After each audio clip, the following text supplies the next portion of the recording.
So on today's Ask a Shrink, let's talk about normalization and why it's important that we know about this. Hang on.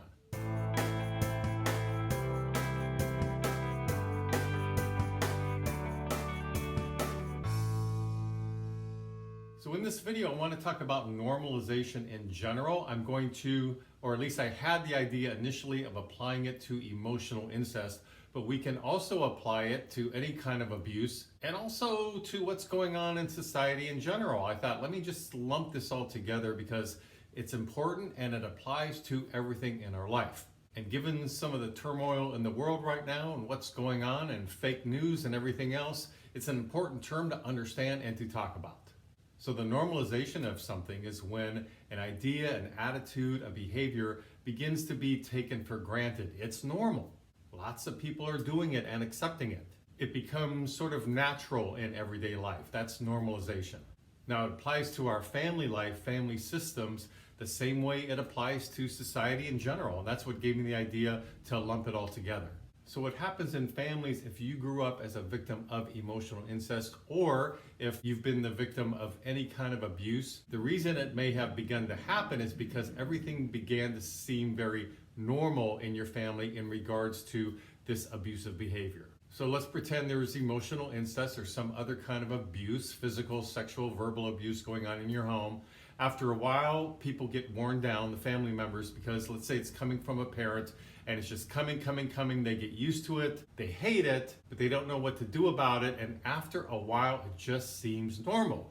This is what my family life is all about. Oh well. So that means all these false family interactions and any kind of lies and secrets that goes along with the abuse begins to be tolerated because that's part of the paradigm of having the abuse in the household. So then that begins to be normalized, right? And then you have the cover-up which goes along with this in terms of the family secrets. Don't tell anybody or let anybody know outside the family what's really going on in here. So then for the family, especially for the kids, there's this sense of shame. I have to hide something. They may not even be sure why they have to hide it, but they're being told they have to hide it. And they know it's a secret on some level, and they know they may get in trouble if they tell somebody else. So they just, after a while, go along with it. It becomes normalized. And the bigger point though, however, is that no one comes along to do anything about it. Nobody seems to be in charge. Nobody's handling it. Nobody with any authority. So then you begin to feel kind of hopeless and like a true victim because I'm trapped here. And again, the giving up. There may be somebody in charge in your family, but the person in charge is not doing anything to correct the situation. Now we have to really pay attention to this because no, it's not normal. And we don't want to let ourselves believe that it's normal. And that's where some action comes in terms of us challenging our thoughts or beliefs on something depending on what it is, what's going on.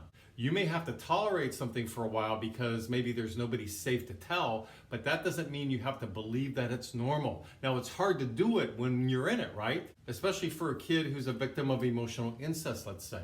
On the outside, it looks like they're the chosen child. They're being lavished with praise and being put in the role of being the mini husband or mini wife. And they're thinking, wow, this is good. And again, nobody comes around to challenge this. So it becomes normalized, becomes familiar. Sometimes we actually want to recreate it when we're adults because we're trying to understand it more deeply or work through it.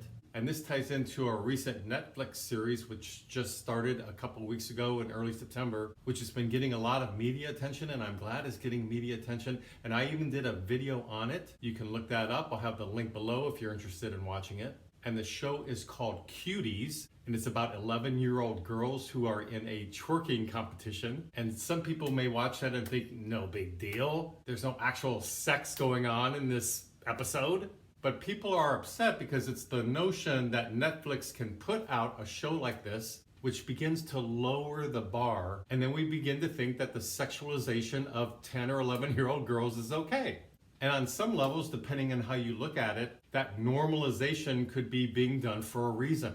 Now, there's a lot of sinister reasons behind that, and you can delve into that yourself. But when things are beginning to appear normalized that we know are not necessarily healthy for us, either mentally, emotionally, or physically, then we kind of have to wonder why it's being normalized. Is there a hidden agenda behind it? Now, in terms of making pedophilia seem okay, then obviously having a show on Netflix called Cuties is perfectly okay. Now that may not be the intention of the writers and producers or director, I have no idea, but at least society, we're talking about it. We're aware that something is being normalized that is not necessarily healthy, in this case for 10-year-old girls.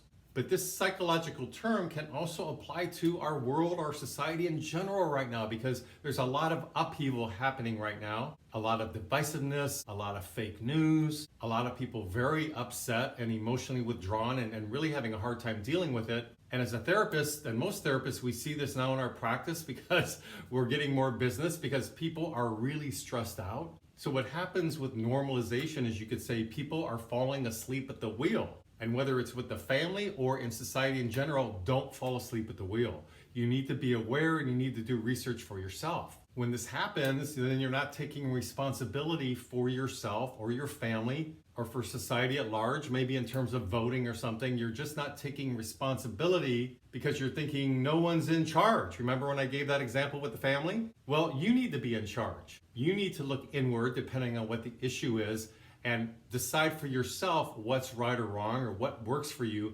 But at least you're not asleep. You're deciding, right? You're aware of it. You're doing some research. You're looking at the pros and cons. That's healthy, and that's going to make you feel more powerful in the long run, which of course builds our self-esteem and self-confidence because we feel more in charge, more in control. So it can tie into many aspects of our life, many that affect how good we feel about life in general. And believe it or not, this all ties into normalization of things. Because if something's being normalized, let's say it's fake news, and you don't like it, but you're aware of it, and you hear about it, and maybe even read a story that you're thinking, this is fake. I don't trust this site. I don't trust this journalist. Well, I mean, are you just gonna take it, or are you gonna do some more research on your own? Maybe look up the same story on different sites, or just look up information in general. But that's going to empower you. That's what this video is really about. It's about empowering yourself instead of just accepting, which then can confuse you in the long run, or you'll have resentment against yourself in the long run. And then allows even for things to be normalized that shouldn't really be necessarily normalized. Now, I'm making this video in September of 2020, and we have a big election coming up in a couple months, but we can apply all of this to the current situation in terms of politics. And even though this is 2020, I'm sure this will apply to people in 2024, 2028, whenever there's some big decision to be made politically or otherwise. Because with the election, we're already hearing things like some people are not going to vote, the vote is going to be manipulated by mail-in voting, and maybe not all the ballots being counted. A foreign influence may be somehow influencing your choice to decide who you want. Now, nobody in charge, just like with the family unit, seems to be doing anything about it, or at least to your satisfaction. So maybe some people, no matter what side of anything you're on, are saying things. But what's the experience like for you? Do you feel like somebody in charge that you trust has your best interest in mind is doing anything? Again, the victim of abuse who's 10 years old. This little girl who trusts other family members, extended family, does she feel like they're doing anything? Are they doing anything? People who are aware of the abuse in the family, are they stepping in or at least trying to have conversations or call somebody out on something? We don't know. And will the official winner of the vote, or depending on what's going on, really win? How do we know they won? What's going on with that? And then this ties into the big cover-up, to the family secrets, right? You have to keep everything in. So there's the cover-up, and a cover-up is about everybody having to not say or do anything, which is censorship. And so then everything becomes normalized. So we can see how this term normalized can apply to so many aspects of our life. And when things are being normalized and you're not aware that it's being normalized, then that's where you can really get into trouble because you're not aware of the process. You're not aware of the bar, let's say, being set here, and then the bar is slowly coming down to a place that you don't recognize or you don't want that bar to be at. Well, if it's normalized, it may be too late later on to deal with the fact that the bar is now way down here. In a family system, again, the abuser, the perpetrator, wants the family members to be asleep. They don't want anybody to say anything, so then it can become normalized. The dad slipping into his daughter's room every night at midnight for an hour seems sort of normal after a while. The daughter going to school every day having upset stomach and stressed out and maybe failing some of her classes because she's being abused, if nobody steps in, that begins to seem normal after a while. So from family systems to the larger worldwide system, being aware of normalization is very important. I hope you get it. If you don't, leave me some comments below, ask me some questions, or if this resonates with you or you'd like to add something, please again leave it in the comments below. Please subscribe to my mental health YouTube channel if you like these kind of videos. And until next week, this is Brad Shore signing off from Ask a Shrink.